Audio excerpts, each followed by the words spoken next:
Why was Ahsoka terrified to begin her journey as Anakin's Padawan? One of the most iconic relationships between a master and an apprentice is no other than Ahsoka Tano and Anakin Skywalker. From having their first encounter in the early days of the Clone Wars to even in Ahsoka's later years still learning from her former master, the bond between these two were inseparable.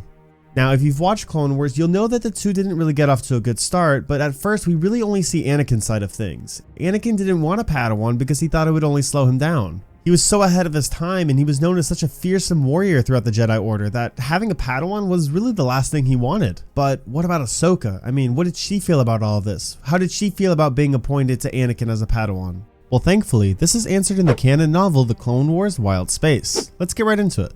During the Battle of Christophsis, Master Yoda informed Ahsoka that she would start her journey as Anakin's Padawan. When she received this news, it kind of conflicted her. There was a part of her that really wanted to laugh and be excited, but there was also a part of her that really wanted to cry. The reason for this is because she began to think to herself that there's no other Jedi in the temple that casted a longer shadow than Anakin did. There was so much speculation and so much talk about him constantly. I mean, this was the chosen one you're talking about. He was a warrior, he was dominant on the battlefield, and most of all, he was a courageous leader. Ahsoka thought to herself that everyone knew Anakin, but at the same time, it was probably so rare that a Jedi knew him on a personal level, except for Obi-Wan, of course.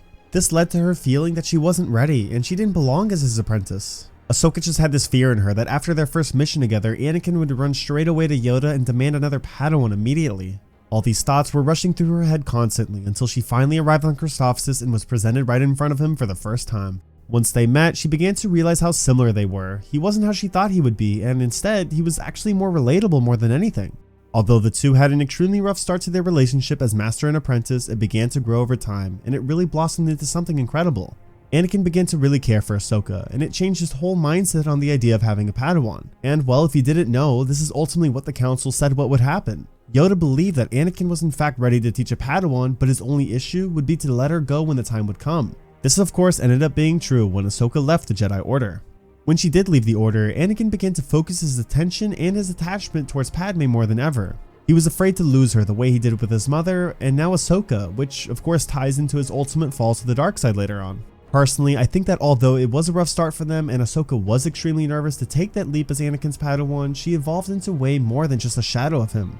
In my opinion, she became what the Jedi were meant to be, before they were consumed and clouded by nothing but war. Ahsoka is what a true Jedi is, and an embodiment of the light side of the Force. But what do you think about their relationship? And do you think if Ahsoka stayed with the Jedi Order, she could have prevented Anakin's turn to the dark side? Or do you think that he was so far gone that her being there really wouldn't have made a difference? Let me know your thoughts in the comments below. Thanks for watching and may the Force be with you, always.